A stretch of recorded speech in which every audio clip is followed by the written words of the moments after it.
Hello, my friends. Hello, my life warriors, wherever you are in the world. Welcome to the Day In, Day Out podcast.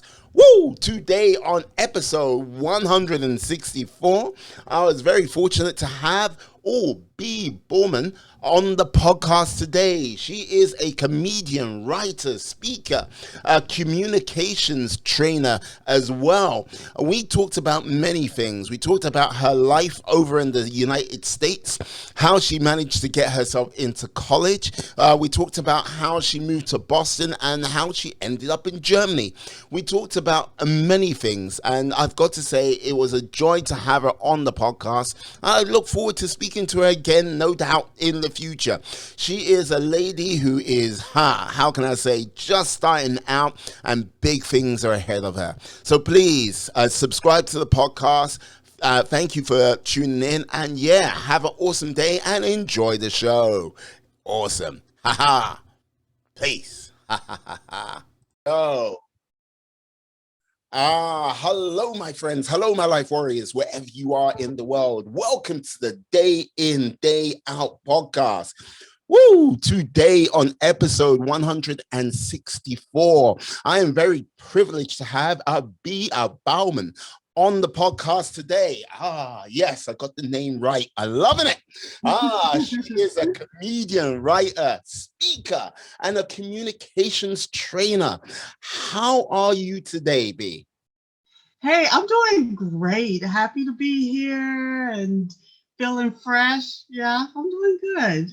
Yeah, I'm glad you're here today. I'm glad you're safe and well. But yeah, you know what? One of the things which I have to ask. Now, where are you from originally? Originally, I'm from Indianapolis, Indiana, which is sort of the Midwest or northeastern really, next to Chicago, Illinois, next to Illinois, and one of eight.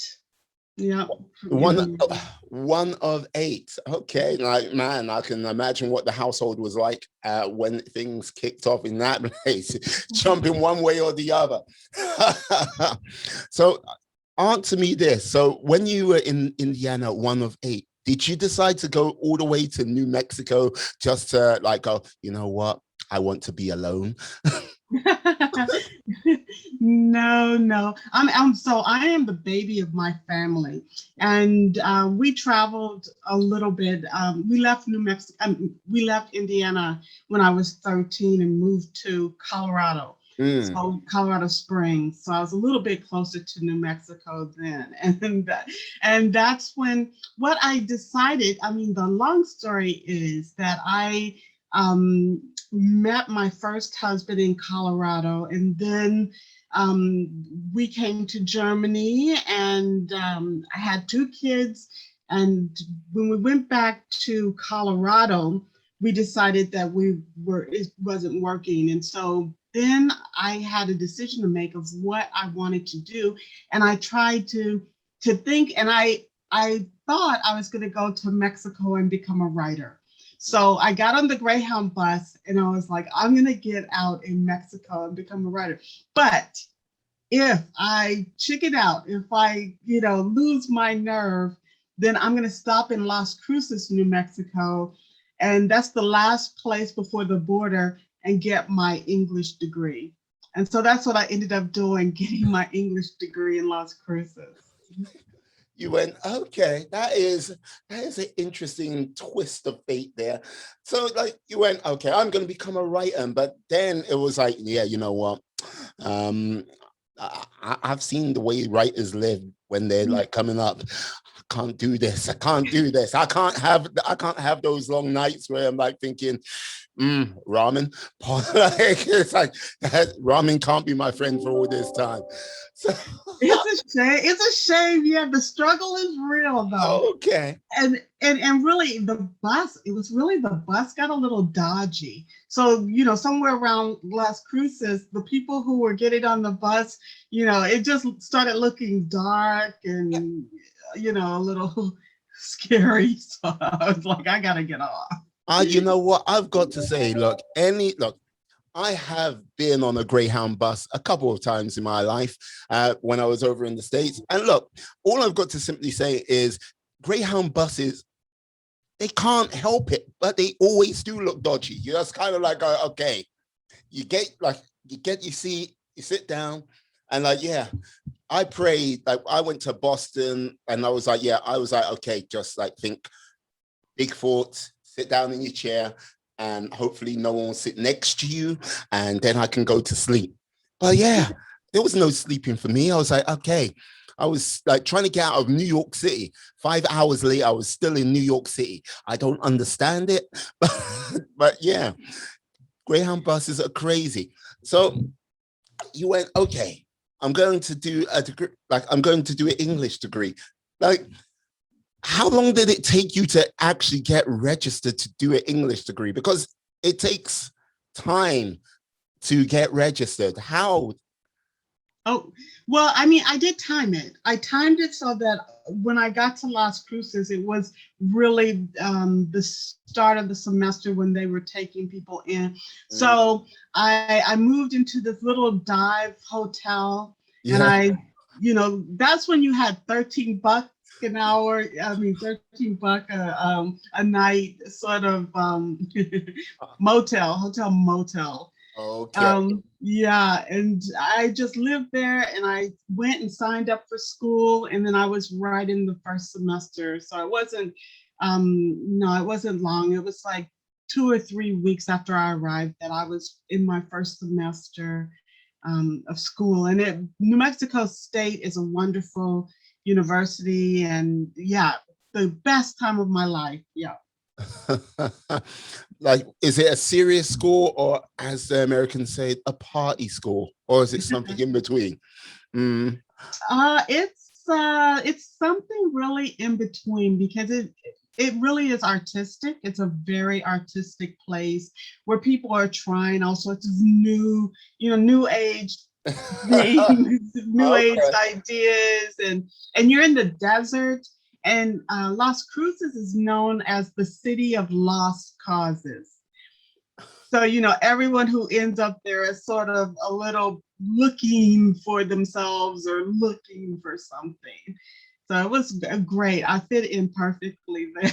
Well, I wouldn't call you a lost cause. Well, let's just say maybe a cause wandering in the night, just needing that light, needing that lighthouse to take you home. Yeah, exactly. That's what it was. Looking for that guiding star. And white sands. It's really beautiful. And was it this Virgin airline guy? Wasn't he just in New Mexico? Truth or Consequences, doing his shot into the atmosphere. Yeah, Mr. Richard Branson. Yes, crazy British billionaire. Flying into space.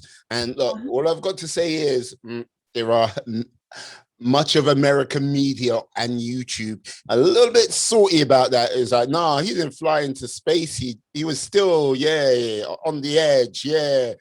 No, he didn't fly into space.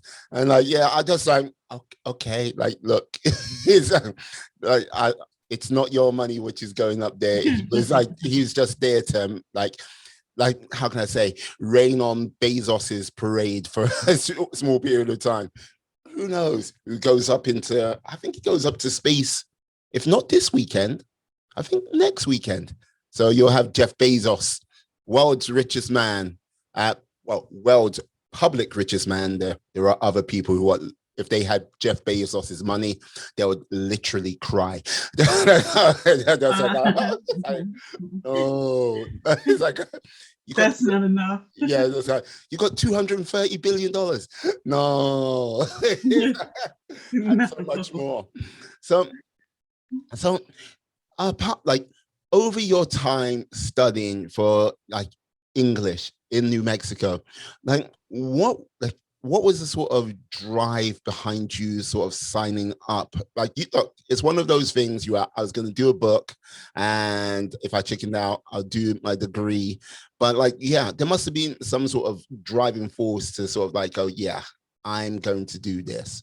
If I wasn't doing that, I'm doing this. Would you be able to take me through that? Yeah. Well, and it was just what you said. I hadn't gotten my degree. I had gotten married instead. And when the divorce or when we decided that it wasn't working out, we had two small kids. Yeah. And my husband, and my husband at that time wanted to take the kids with him. We decided, that we would split custody and he would take primary custody of the kids. Mhm. And so, and like I said, I just realized it's like I need a degree. I was like 30 and I was just like, oh my goodness, I really need to work on me a little bit more. And also to elevate the life of my kids, because we were, we were just getting by really. He comes from a middle class family, but my family is poor when you think 8 kids. So I wanted to raise the conversation for my kids. I wanted to raise the bar for my kids. And you wanted to move from surviving to thriving. Exactly. And so that was what my tunnel vision was get this degree and, start working. And so at that time, I wasn't aspirational. Like now I can say I'm aspirational. Yeah. But then it was just like you said, to thrive and to get a degree that would, keep me off the streets kind of, and, give me 40 hours of work. Oh, you're like, keep me off those streets. That's those like mean streets. Yeah, that's like, look, I've been on the Greyhound bus. That was enough. I couldn't do it. No, I can't be on these streets. No, the Greyhound bus was bad enough. And I did. I mean, I realized that, I'm not like huge on struggle. I can struggle a little bit, but I'm not huge. Just put me out putting me in a place of discomfort for a little bit, not too much, just a little bit. It's like just to know it's real. I've had enough. Come on. I know, like that was enough. So take my little degree, and I moved to Boston and started working at MIT as an administrative assistant, and then I worked for a nonprofit as a training coordinator. And around the time, while I was working as a training coordinator in Boston, I met my husband, who's German, in a little jazz bar, a really popular jazz bar in Boston. I can't remember the name of it now, but Wally's. It's called Wally's, and it's like a legend. But it was near my home in Dorchester, so I would go there for happy hour, and I would go there on the weekend because it had great jazz, or it has great jazz. I think it's still open. Wow. And there he was with a friend at the bar, and it was packed. And I heard him speaking German, and I said, "Oh, ich spreche ein bisschen Deutsch." Famous last words. I have not learned too much more German beyond that. Like, ich kann ein bisschen Deutsch sprechen. So then we started hanging out, and there was like a little club of us because they were new to the US.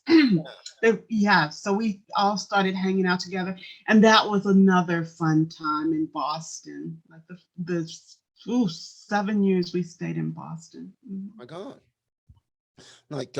Going from New Mexico to MIT, like that is very impressive, to say the least. Look, put it this way, doing your degree at the age of 30, is very impressive as well. And having that focus to carry on and push on through, because you know what, there will be people who go, okay, yeah, look, you've got your 2 kids, just you're there to take care of your kids.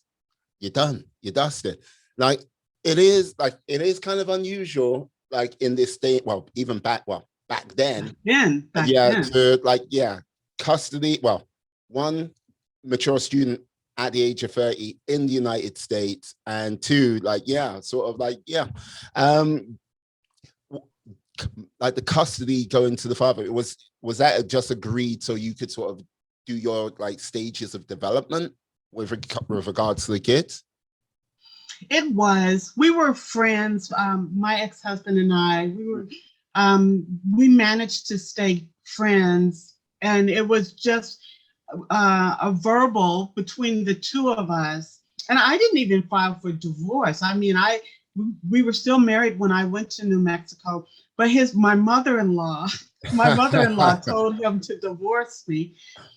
And okay, I get it because I wasn't there. So I said yes, and the divorce went through. Yeah, but my focus, I think, was thinking, how can I lift us up a little, So. Yeah, because like you did mention at the time, you didn't have aspirations at that time. Like when did you sort of discover like there was like you wanted a little bit more, you wanted to make things better for yourself, you wanted to like succeed, be more than the sort of sum of your parts? When did that happen?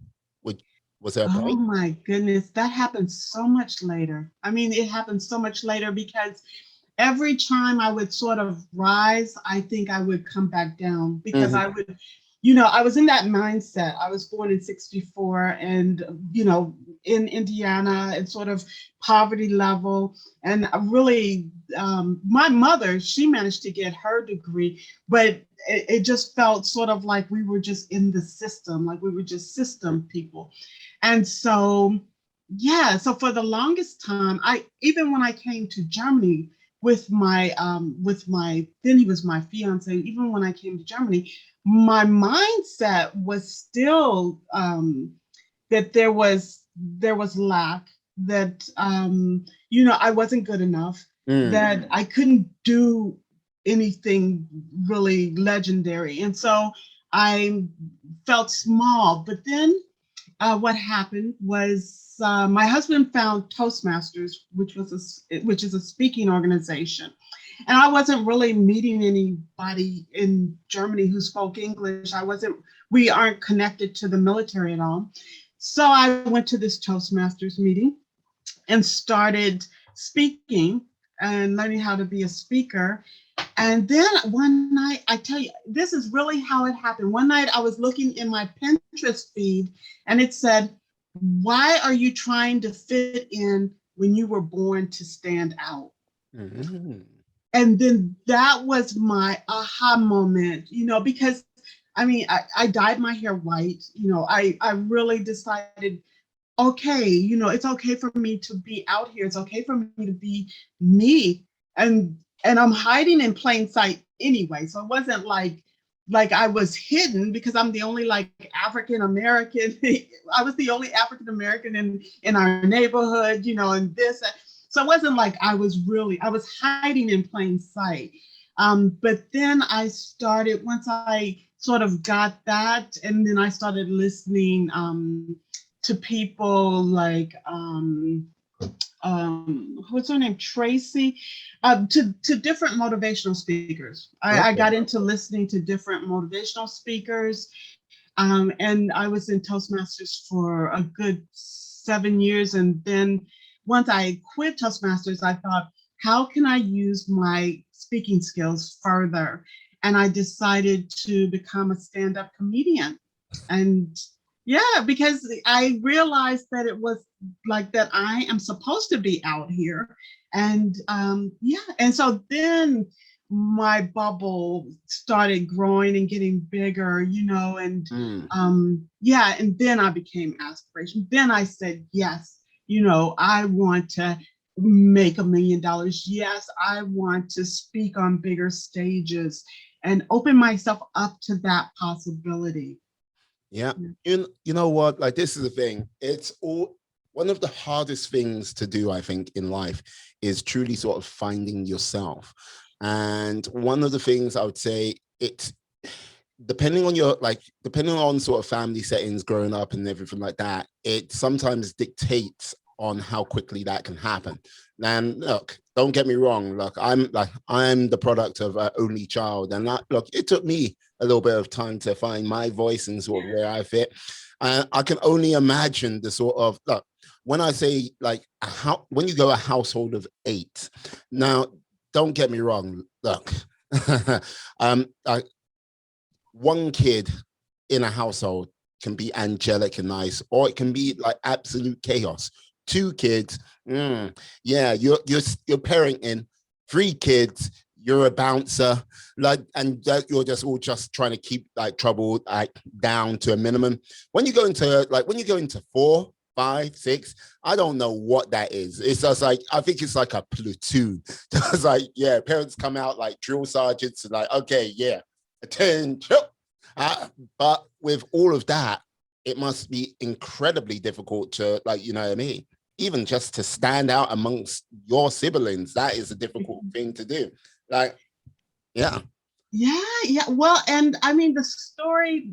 When I wrote a book called "Girl, You're Not Crazy," and in that I talk a little bit about my childhood, because what happened was my mother had a nervous breakdown when I was born. You know, and so I wasn't actually in the house with those 7 kids at first. I was like raised over here in a whole nother surrounding. I was raised, like in the Baptist church, Right. and with 2 other foster kids over here in this nice middle class family. And then the system was like, let's give this woman who had a nervous breakdown, let's give her all 8 children back, because all of us was out of the house. And I was the baby. I didn't even know any of them personally. So yeah, so they were like, let's give all 8 of these kids back to this woman. Yeah. Oh my God.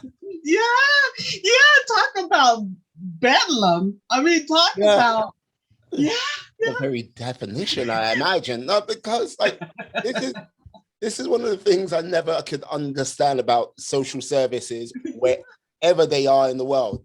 Like they will break a family up when it seems to be a-okay, and then like they'll stick people together when it's like, you're like, are you sure you're doing the right thing? Don't get me wrong, like being like, if you're a kid in the system, it is a tough life. And look, and it's one of those things where when I worked over in America, I was working in summer camps. There was an organization called the Fresh Air Fund, upstate New York, which basically they sent either kids out to farms and like experience nature that way, or they came to like basically a big summer camp. Well, it was sort of 5 different summer camps on this huge, like not compound, but this huge, it would be classed as a nature park. And like, yeah, I was in Camp Hayden-Marks. And like, this is the thing, when talking to some of the lads who were there, they were from 8 to 12, they'll talk about, okay, yeah, they'll give me the whole sob story and about, I'm living with my grandmother and stuff like this in the system. And I was like, okay, yeah. Then like you were like, okay, after the first encampment, that like my sort of like, oh no, that changed rapidly to like, look, I've heard it. I've heard every story there is. Don't bother. Look, because the system is the system, and once you get to a certain age, it will treat you differently. As like, so I can understand the whole sort of like being in that system. It's not pleasant, it's not good, but the circumstance you were in, I'm like going, maybe you should have like, maybe it should have been there a little bit longer or found another way. I don't know. Because going in a household literally of strangers, that must have been really tough. Also affecting your personal development. Exactly. And it was like being thrown into a pack with some pack animals. I'm sorry, I shouldn't say that. Goodness forbid my siblings hear me. But they know how tough it was for me, because they knew each other. They had grown up at least sometime together. So they all knew each other, but I was like a baby, so I had no background with them. And then when my mother came, it was really, you could have turned it into one of those made for TV movies where she came with some books. I didn't know her from anywhere. She was just standing in the house with my foster mother. And it was just one of those like reveal moments, like, this is your mother. And so it's like, oh, okay, and that was sort of the processing I was able to do. But anyway, it took, we lived in that situation together. And yeah, and it sort of turned into, it was hard. And then, like I said, it was in the 60s, and it was sort of like, what can you be? Well, you can be a secretary. Well, you could be a nurse, but there was no sort of like, you could be, a professor, or you could be a doctor. So there was none of that. So, and then of course, being a Black woman, it was sort of like, who was raised in this poverty level. Yeah, there was a feeling of scarcity. And it took me a long time to get over that feeling of there's scarce resources, or there will be scarce resources. So yeah, but yeah. Mm. Yeah. Like, I'm gonna just ask, how old were you when you first got moved from your foster parents to back in? How old were you then? When I met my mother, I was 12 years old. Oh my God. So basically, how long were you with your foster parents for? 12 years. Since the time I was a baby.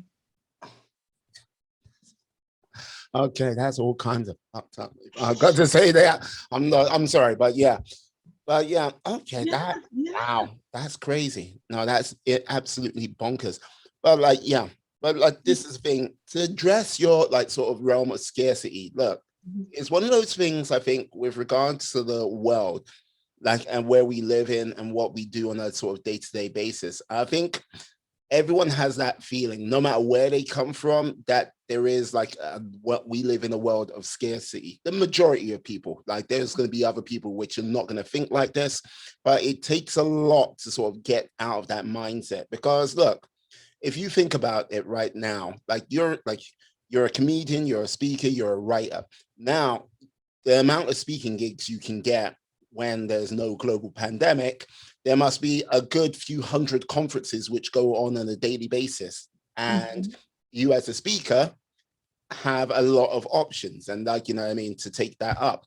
You as a writer, you can write, there's 7 billion people on the planet. Even if 2 billion people know how to read, even if you reduce that to say 100 million people, well, 400 million people know how to read English. Yeah, 1 billion people. That is still a lot. The subject matter, you might go, okay, it might go down to 2 million, but 2 million books, that's still a hell of a lot. And you just simply go, the resources of the world, when you're talking about as an individual for opportunity, is almost endless. It's just a case of having the confidence and being bold enough to go out there and sort of see some of these opportunities, I think, is one of those things where you got to do those journeys of discovery. And with yourself, going from Mexico to Boston, and basically it took you until you got to Germany to sort of go, hey, why was it Germany which was the sort of thing what ignited that sort of vibe in you?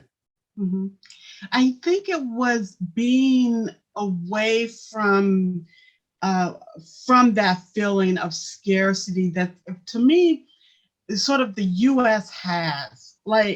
If you have a job in the U.S., for most people, they're going to put you at a cap.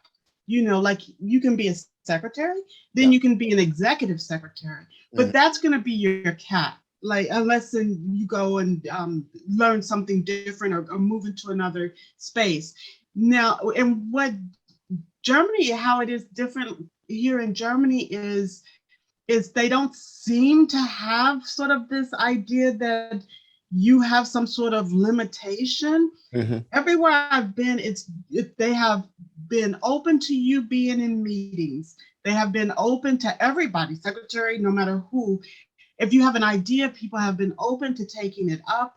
Being a solopreneur is an opportunity that everyone has in Germany, that they will sort of help you with. The government will help you if you say, I have an idea for a business, or I want to do my own this, that, and the other. There's help for that. And so, yeah, in the US, I think you sort of get tunnel vision. It was like, okay, I managed to get this degree and I managed to get this job at MIT. And so I'm working, and now I'm an executive assistant. So I'm at the top of my game, and so you get stuck in that box that you think you fit in. And once you take that box away, and I hope people are lucky enough to get in some sort of situation where that box is removed, because just like the pandemic did this for us, it sort of made us scatter. It was like, okay, we all need to rethink what we're doing. And when you have that reset, where you have to rethink everything about yourself, about the way you live and do things, then that's when possibility comes in. That's when creativity comes in. That's why so many people, when they lose their job, after a couple of, once they get back on their feet, a lot of people say, well, that was the best thing that happened to me, because it forced me to move. It forced me to get out of this rut that I had, put myself in. Yeah, and so that's what Germany did for me. And like I said, it was Toastmasters, it was meeting other women. I belong to the Heidelberg International Professional Women's Association, and meeting other women from all over the world, meeting physicists and psychologists, and just all of us being together and sharing ideas, and coming up with work for ourselves, since we're outside of the system a little bit, as expats and things like that. So yeah, having those conversations with other wonderful women and having the support of other wonderful women who were like, what do you want to do, Annabelle? We will support you, and I just, and with that fertile soil, once I had this fertile soil, then it became easier. Then it was like, listening to Lisa Nichols and reading Eckhart Tolle and other things that opened my eyes to all the potential that's in all of us. But we lose it because we get trapped in the tunnel vision. Yeah. Like sometimes I think it's a bit of both. Like this is the thing. Okay. In life, the thing what normally smothers like our sort of dreams and stuff like this is procrastination. But procrastination comes out of this realm of comfort. And when we live in that realm of comfort, it's like, okay, right. So it's one of those things you don't like push yourself to like, oh, you know what, let me see if I can do that a little bit more. And like, yeah. So it's like you don't really push yourself, but like then like society goes, right, not unless if you're really out to sort of like break those walls down, smash through that quote unquote glass ceiling of the limitations put on you, not financial, it's just the limitations like society sometimes put on you. It can be difficult. And like, look, with yourself, like going, like the sort of thing I think put you out of that realm of comfort, you moved all the way across the Atlantic to a new country. Well, you've been there before, but a new country, a new environment where, okay, English is not the first language. And if you did turn on the TV, like, it's not like they've got most of their shows in English. No, because there's 100 million people in Germany, they dub everything. Well, that basically, it's not dubbed, it's in German. You just like, okay, right.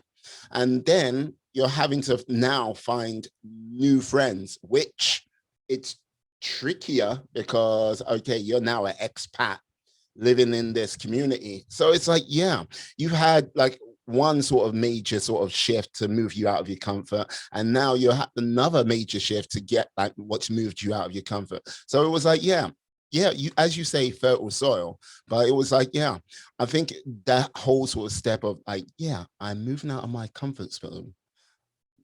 Look how far you've come. Look how far you're going. Like, look, you seem to be like an unstoppable force of nature. So yeah, like so with this, like you've been in Germany now for 6 years, is it? Oh my gosh, since 2005. Wow. Yeah. Wow. So you've been in Germany since 2005.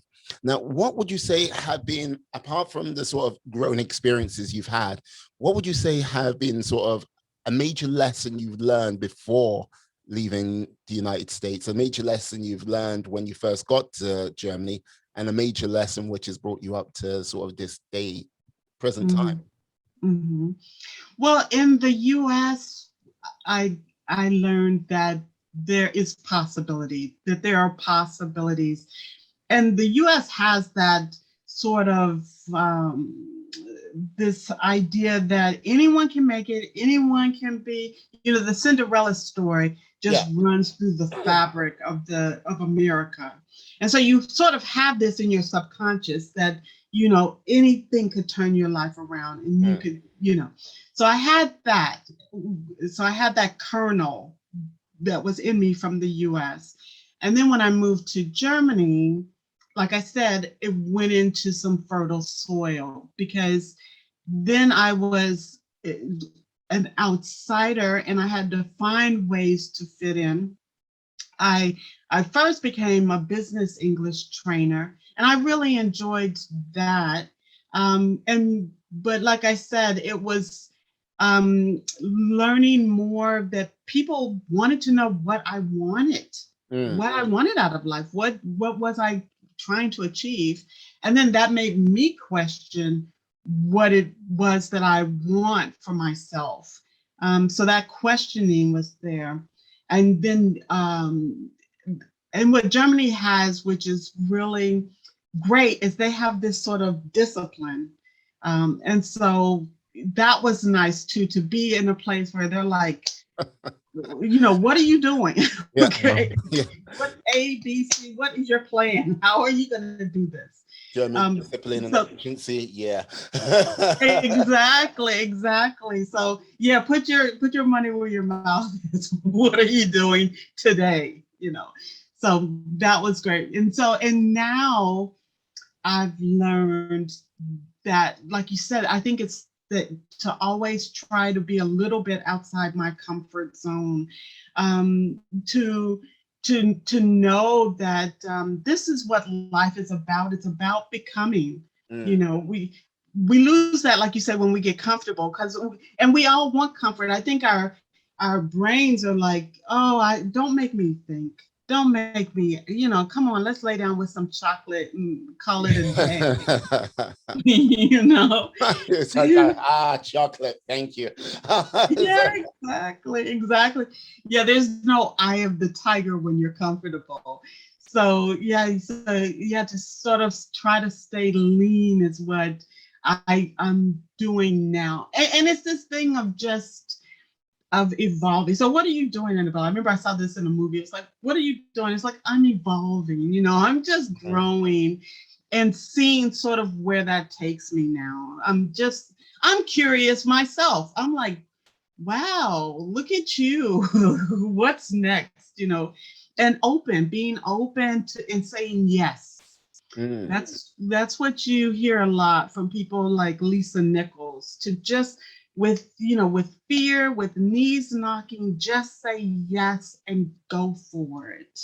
Yeah, like there's this YouTube channel called Yes Fairy, and one of their mottos is called, like, basically seek discomfort.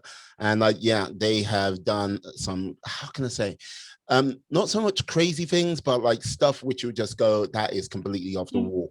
Like, basically one of the ventures they did was, like, they let a supercomputer, like basically AI, like, dictate what they did for a whole, I think it was 48 hours, or was it longer? I think it was a little bit longer. And like, basically it went, yeah, go to the airport, go here. And like, it was like, yeah, it told them to like seek out, I think it was the governor of, like, I can't remember, it was in Ohio, maybe? I think it was Ohio, like, to find this governor and like, basically, okay, yeah, and have a meeting with him. And it was like, okay, they did that. And it was like, right. It was like, it was strange having our lives sort of dictated to by AI. But like, yeah, they didn't have anywhere to stay.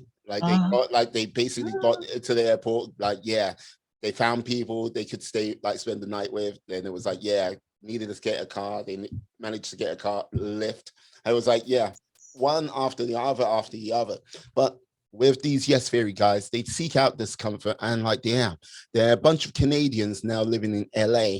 They've like, I think they've been doing it for, I'm most probably very wrong about it, about maybe 4, maybe 5 years. And that's just one example of the adventures they have.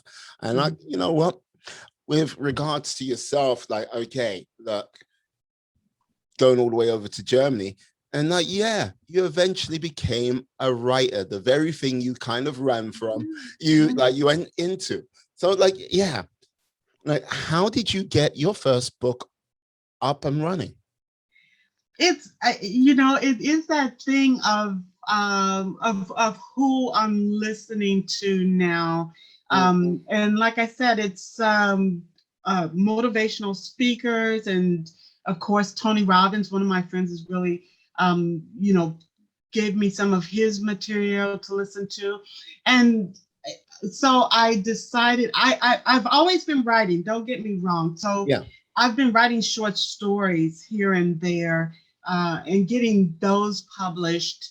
And I would say I get like 3 or 4 short stories published a year. So it's nothing groundbreaking, but I enjoy it. And then I thought, well, I was a speaker, and what they said is, if you're a speaker, you need a book.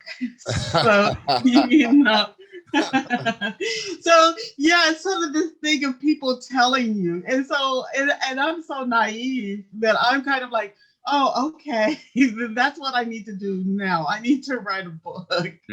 Yeah, no, this is the thing I've been doing. Like, I've done 1 or 2 podcasts now, and look, yeah, everyone who speaks, if there isn't a book there, I'll be like, oh, what, you don't have a book? Oh, okay, yeah, no worries, you do you. Yeah.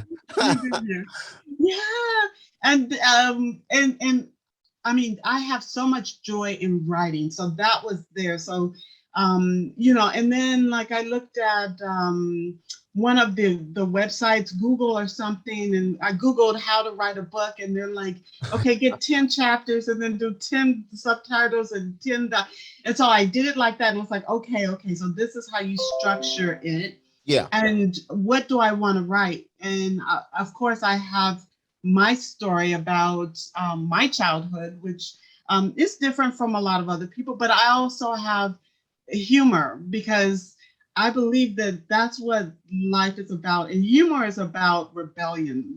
When you laugh at life, when you say, this, you haven't gotten me yet. You haven't pulled me down yet. Yeah, I hear ya.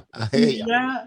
So I did a humorous motivational book. I decided, okay, I'm going to write a humorous motivational book about my life and what I've learned, or what I think and what I know.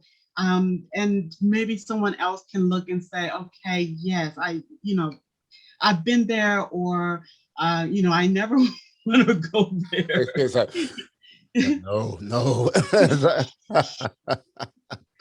Yeah, I always say, of course, who wouldn't want to be an example? But you got to give something to the warning too, because if someone's a warning, then that keeps you off that path. And so you don't have to make all the mistakes yourself. If you can look at someone else or listen to someone else's story.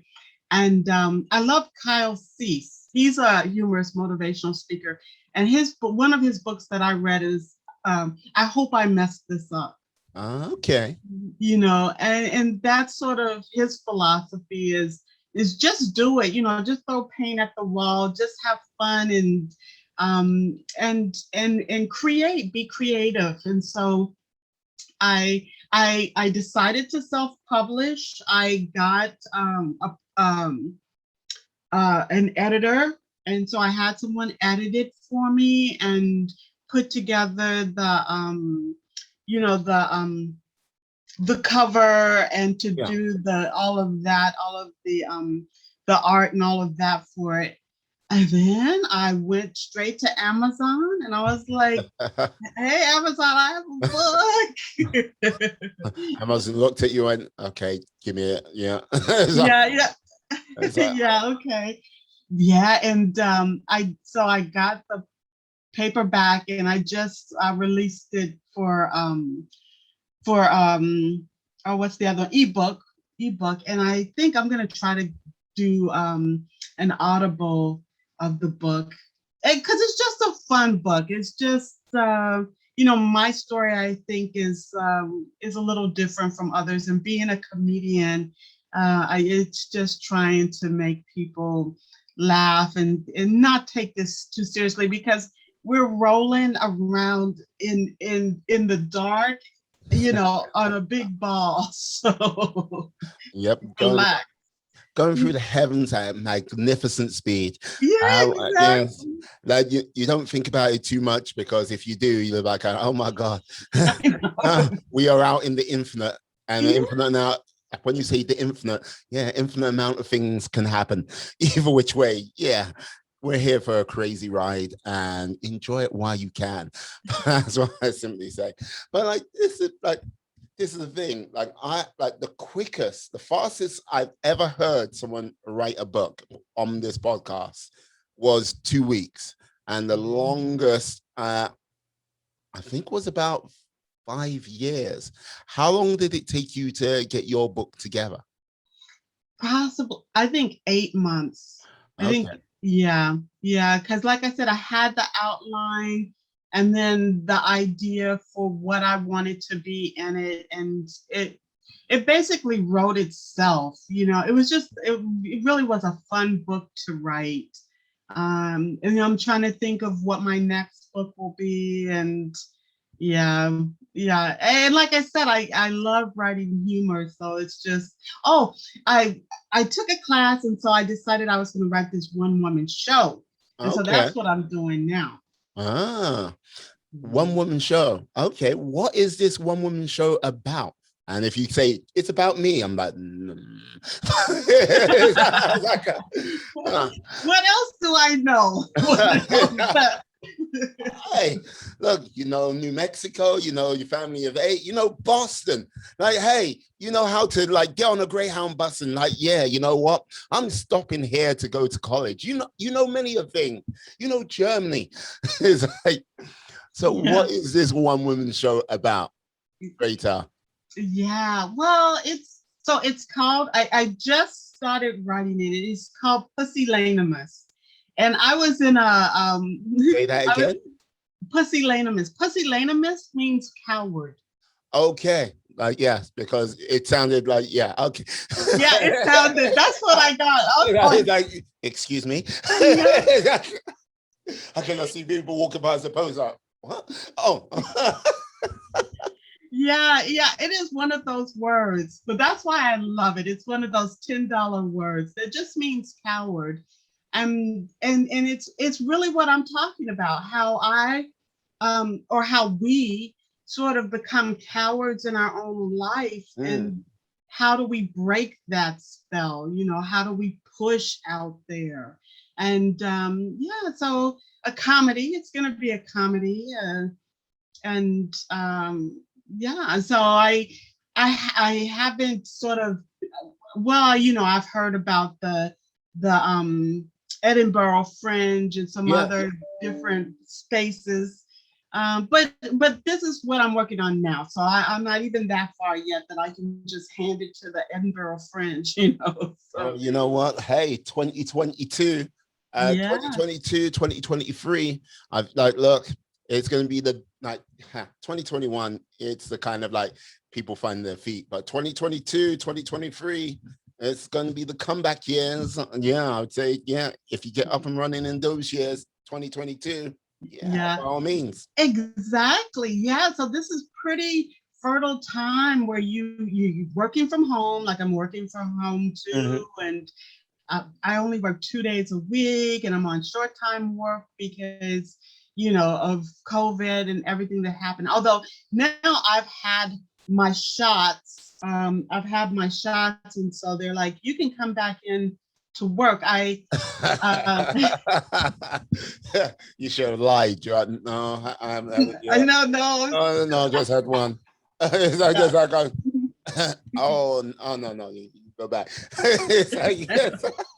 You can go back. Like, Yeah, yeah, but it's a great company. Teaching business English and communication, so it's a lot of fun. Mm.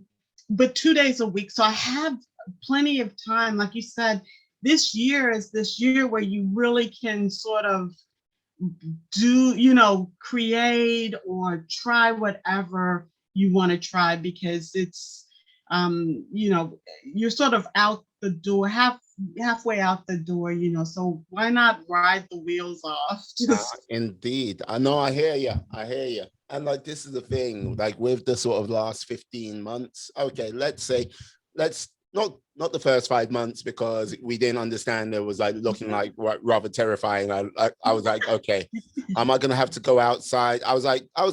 I had Walking Dead friend like going through my head. yeah. Like, yeah, seeking out just a can of beans. It's like, okay, click, click, here we go. It's like, and that would be a hard mission, like especially in the part of London I'm in. Like people go, oh yeah. When you're in a middle class area, things start to go downhill fast. Yeah, they turn vicious quickly. Yeah. Creative ways. But for the last sort of year, when we sort of got a better idea of what this was and how it's affecting people and everything like this, I would say if someone went, the common excuse, the only reason why I say it's a common excuse is because people go, the factor of time. I don't have the time to do this. I don't have the time to go here. I don't have the time. Only if I had the time. Oh, for the love of God, if I had the time, I'll do this, I'll do that. Oh, and like, there were many things you could have done which didn't involve traveling, didn't involve doing this, didn't involve doing that. But yet the people who went, I don't have the time, I still didn't have the time. Look, trust me. I had the time to pick up Tiger King. Like when I was sitting down next to my lady, and I turned on Netflix, and the Tiger King trailer came up. I was like, okay, I'm watching this, and time like 5 hours went by. And I was like, okay, like I was like still in hard, but I took that opportunity to like get in work with my podcast. I took that opportunity to push myself on other fronts. And like, look, from what you're saying, you've done the same.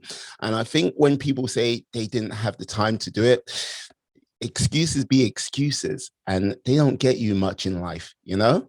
Yes. And I saw, I forget who said it, but someone said, don't say you don't have time, say it's not a priority. Because what you prioritize, you make time for. So yeah.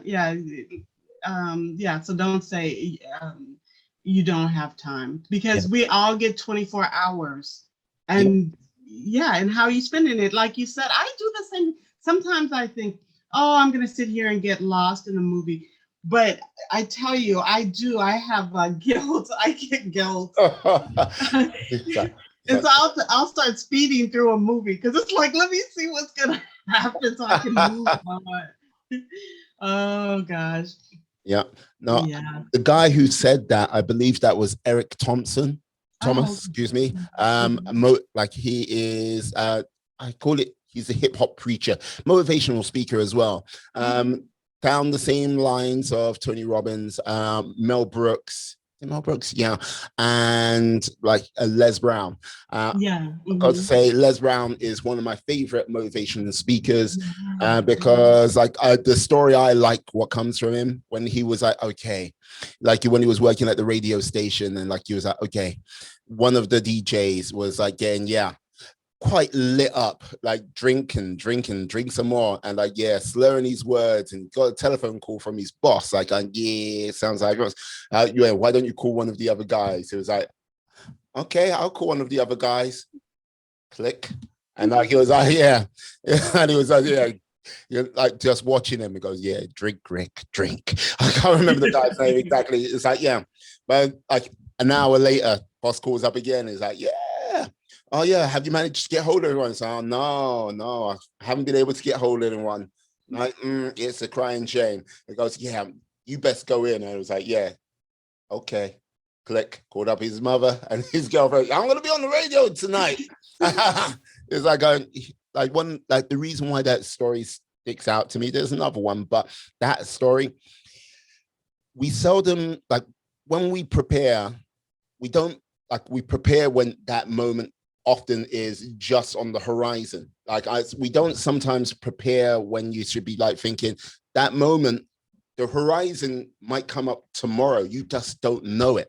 It's not like we are always on alert. And I think that's one of the things I think people need to sometimes, especially when they want to go somewhere, do something big or spectacular. That's what they need to do. Be like, yeah, I am ready. My moment might come today, tomorrow, 100 days from now, whatever, but I am ready, good to go, you know? Yeah. Yeah. Luck is when preparation meets opportunity. I mean, Absolutely. Yeah, so I totally agree with that. And I have definitely enjoyed, and I enjoy creativity and thinking about what possibly could come next, and thinking of because I did do some theater, although I'm not the thespian, but I did do some theater. So yeah, there's a place to rent, like you said, in 22 or so, or maybe at the end of the year, there's a place that you can rent here that's really cheap, and I go put on my one woman show there, or I do some YouTube videos and do some moments. So there's all sorts of opportunity for all of us. It's just that you decide to take it, to really go for it. And yeah, I wrote on LinkedIn. On LinkedIn, I had put a little meme that said, "We are our gatekeepers." Now, really, publishing, you want to be published, you don't have to go to a publisher. Just publish it. Just put it on TikTok. Just do anything. Just go for it. We don't have all of the many gatekeepers that we used to have. Now it's you and what you want to do. Yeah, speaking of TikTok, you're there with you're following 33 people and you've got 161 followers. And I've got to say, look, you've got a couple of videos there which you got one video over 13,000 views. Like, hey, and you know what I mean? Just going with it, just making it happen. Okay, I'm liking that. I'm liking that a lot.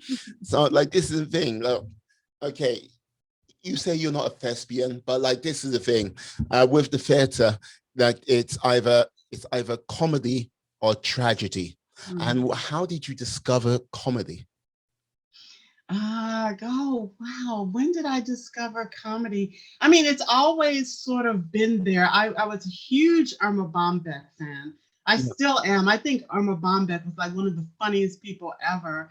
And just Chris Rock and other people. So I've always sort of been keen on comedy and the use of humor to slide in messages to change people's minds and to impact people. And so I think that's why I decided that I wanted to use humor, to use humor in communication, to teach others how to use humor, because it is such a strong force, and it's not so light. Some people think that it's sort of a throwaway skill to laugh, and it's not. It's like art. People, you never know that you need it until it is missing, and then it's like having someone give you water in a desert. You're like, oh, all of us, when someone makes us laugh, it's like, thank you, it's a gift. And yeah, and so I want to be a part of that gift for people, and a part of that lesson that we all have to learn, which is I think levity levity, the law of levity is over the law of gravity, you Mm. know, and so yeah, so live it, go light. Hey, what I've got to say is, if you can like give the medicine of laughter to people, like basically that medicine is the thing which can it can basically bring people out. It can stop them doing like things which might harm themselves. It can be the thing what helps them, as you say, lift them up. And like it's the things what also sometimes is the things what help us. Yeah, I froze for a second there. I think you froze as well. But nevertheless, I was saying it's the thing what helps bind around the world. So if you can bring that to the table, if you can bring that to someone's life, I think that's it is a noble endeavor. It is a hard thing to do. It's never an easy thing, but yeah. Like so, how like are you like? How did you find like comedy clubs, or like how did you sort of like you know what I mean get your whistle wet, and especially being an American in Germany doing comedy, which hey, it's like chalk, cheese, oil, water, like cats, dogs.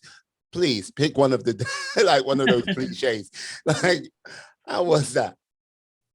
Well, it started, like I said, that I wanted to do something with my speaking ability. Mm. And I decided, because I mean, I'm now, oh, I hate to say it, but I'm 55. So I decided that I wanted to be out in the clubs. I wanted to be having fun. I wanted to be with all kinds of people. And so comedy does that for you. It doesn't care how old you are. I know a comedian who's 80 and she's going strong. And so it really, anyone can be there. Everybody has, it's a level playing field. And so I was happy to, I was lucky that, like I said, this women's group that I belong to, I started writing for myself, Yeah. you know, putting together like little skits and little things, jokes that I thought were funny. And a friend who's in this women's group, I told her I'm writing, I'm doing comedy. And there's a comedy club in Heidelberg that's inside an Irish bar. And so this Irish bar puts on comedy. And Okay. they just let me get up on stage. Yeah, they were like, okay, you do comedy. So that was the bug. Yeah, that's when I got the bug, because I was up there, and I can say for, you know, a good 2 or 3 minutes, people laughed, and it was like, yes, you know. So, and I think I had 5 minutes. And so I started maybe in 2018. I started in 2018, and then I started moving around and doing things. Like I said, I went to London and did some open mics there, and I love to write. And I think that's what my humor is different, because my humor is basically really, it's almost cerebral, and I have to be careful because I love wordplay, Mhm. and I like, you know, doing things with language. So yeah, so it's sort of not sort of off the cuff kind of humor. So it's almost like Weird Al. Do you remember Weird Al Yankovic, who he did the songs that was like Yeah, like "Beat It" off yeah. Michael Jackson "Beat It" and stuff? Yes, I know Weird Al. Yes, I do, because like yes, he did the Michael Jackson parodies, and like did two, and like which came over here in the UK. I can't remember. Yeah, did a number of them, but yeah, Yeah. Uh-huh. two Uh-huh. biggest one were like two Michael Jackson things, if I remember. Like Eat It was one of Yep. them, Eat it. Mhm. and I can't remember I can't actually remember the name of the other one, but I was like, yeah, but yeah. But I used to make people, I used to make people like listen to the lyrics, because you know people would want to be, I don't know, talking or doing something. I'm like, listen to these lyrics because they were so good. Um, yeah. Yeah. So I do a lot of really, where I like, I when I come on, I have this thing where I say, you know, I'm an expat, you Mhm. know, and I'm here to perform an exorcism, and I have this town that I talk about in my comedy called A While Back. And I lived in A While Back, and it's next to a forest, and yeah, and so the people there are the people that I make sort of fun of. Like they still eat, they eat like it's World War II, just bread and water, and so I make a lot of fun about A While Back, and about being Black in Germany. Oh, and even about myself, I talk about being born in Indiana, and I'm a concrete kid. And how I knew I was a concrete kid is whenever anything would happen, my mom would say, "It's your ass fault." Yeah, So, yeah, because like I have watched a couple of your TikToks. oh, Yeah, and like yes, like all I got to say is, you have a fascination with the woods. Let me just say that. I don't need to buy a ticket to be out in these woods. It's like going, okay. It's like, yeah, look at this nature. It's like, yeah. So yeah, that is like going from all the way from America to basically, yeah, Bavarian woods. Interesting. yeah. Very interesting. Yeah, it's my Lake Wobegon. I think that's Bill Bryson who wrote about the place in Minnesota. So yeah, so this is sort of what I do in my TikToks, is sort of make fun of being sort of the fish out of water in Germany. Hey, like you know what? Like this is the thing. Like with TikTok, like I would simply say this: like you hit a couple of TikToks out of the park. Where you are right now, you might be God knows where in the future. Do you know what I mean? And Yeah. real big following potentially out there. So yeah, I think you should like you go out there, like enjoy. But yeah, what I got to say is like you need to like I get this vibe that you are, even though like you are a writer, comedian, like and like a speaker. I think it feels like this is the beginning of like some great adventure for you. Like I don't know where you want this great adventure to take you, but like yeah, like if you had to say what the next stage would be, like you've mentioned Edinburgh Fringe, but like your one woman show, what you're doing right now, what would you say would be say a next stage for, okay, 3 years down the line, like when, like, you know what I mean, 2 years from like looking 2 years down the barrel of that, uh, an age which shall not be mentioned. An age that has no name.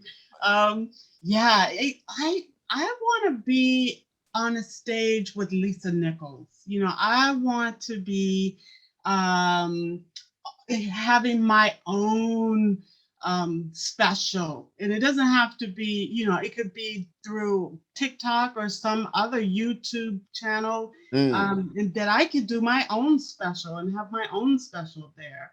And so, yeah, part of me is just sort of enjoying, like you said, this growth, and like seeing Mm. how big I can grow, and in what direction I should grow. And it's a learning experience for me too, as far as because there's always so many variables and so many different ways you could go and things you could do. So it's for me an adventure too, and I'm loving it. I mean, um I'm not stuck on anything. I'm just sort of enjoying talking to you. I'm enjoying, meeting people, and doing TikTok and YouTube. And yeah, it's just growth, I think. Maybe that's it. Maybe that's what one of my words are, like explore, courage, and resilience. Mm. I give myself 3 words for the year that I say, what are you about? And that's what I'm about. Courage, because I think life takes courage. And if you have the courage, then anything's possible. If you have just the courage to just go and try, and sometimes, like they say, it's not a huge thing. It's just a small voice that says, I'll do it again tomorrow. I'll just try again tomorrow. Mm. Um, Yeah. So be courageous, be kind, and be ready. Yeah. That's all I say. Absolutely. Like this is the thing. One of the things I would also say, put on that, into that, the power of consistency. No one actually remembers the power of consistency. And look, it's a power which can be, look, used for positive things or negative things. And it manifests in either physically or, yeah, it manifests where you feel you should be in life. And Mhm. like people just like go, what do you mean power of consistency? You do bad things consistently, bad things will come to you. It will find you in some way. You might think you're immune to it. No, but it, like, yeah, either bad things in life or physically, bad things physically. But the more positive things you do for yourself, either physically, mentally, or like, you know what I mean, just with a, like, consistently a positive attitude, more good comes to you. And yeah, I think that's one of the things like I I often see it. And like it's one of those powers which you fail to see it until like a healthy chunk of time has gone by, or it's sadly too late. Yeah. I forget who said that we overestimate what we can do in 3 months Mm, and underestimate what we can do in 3 years. So it's just what you're saying, the consistency, just put in the work, put in the time for whatever it is you want, and don't give up. That's the only thing that can stop you is if you give up. mm. Nothing else really can. No, indeed, indeed. Now, loving that. Look, you have been an absolute joy to speak to. And like, you know what I mean? Like, yeah, all I've got to simply say is, yeah, this next question, I think is going to be the thing which is going to definitely psychologically profile you in the realm of things. Now I'm like this question, like you're going to have to answer this question honestly. And like, I've got to say, it's not too sure how this is going to go down, but okay. Okay, here we go. Now, you know the Muppet Show, the Muppet Sesame Street, all those guys. Okay, now if you had to put the whole cast of the Muppets into a movie of your choice, but you had to have one human actor, which film would that be and why? Okay. Oh, because I'm always about the learning. I'm always about education. So I would take the Muppets and I would put them into the movie Yentl. And I would put Barbara Streisand, who plays Yentl. She would still be there. It would be the Muppets and Barbara Streisand in Yentl. I haven't seen Yentl, but like the The Muppets. musical. Oh, yes. Oh, that movie really changed my life. I think I was about 15 or something when that came out, and Yeah. yeah, and the story is Yentl is this little Jewish girl, and it was at a time where girls weren't allowed to go to school, and it's a musical. It's Barbara Streisand, so it's Oh, a yeah, yeah. musical. So yeah, so she dresses up as Hanschel, this boy, and she goes to school. And she gets her first books, and it's a beautiful movie. You have to see it. It's Yentl. Yeah. Okay, yeah. And the Muppets, I could see Mrs. Piggy. Mrs. Piggy could be the girl that the boy was in love with. You know, of course, because there's always a little love interest there. Yeah, and Kermit could be one of her school friends. So wait, no, yeah, that's the Muppets. Yeah. Maybe Big Bird. Well, big, but like, so, hey, you know what? Like, yeah. Oh my Lord. Yeah, come to America because in the end, well, I will tell you the end. No worries, no worries. Loving it indeed. B, B. Yes, I've got a new insight into who you are now. Muppets and Sesame Street characters in Yentl with Barbara Streisand. And it's a musical. That's some twisted humor right there. I'm loving it. Now, B, like, you have been an absolute joy, a pleasure to have on the show today.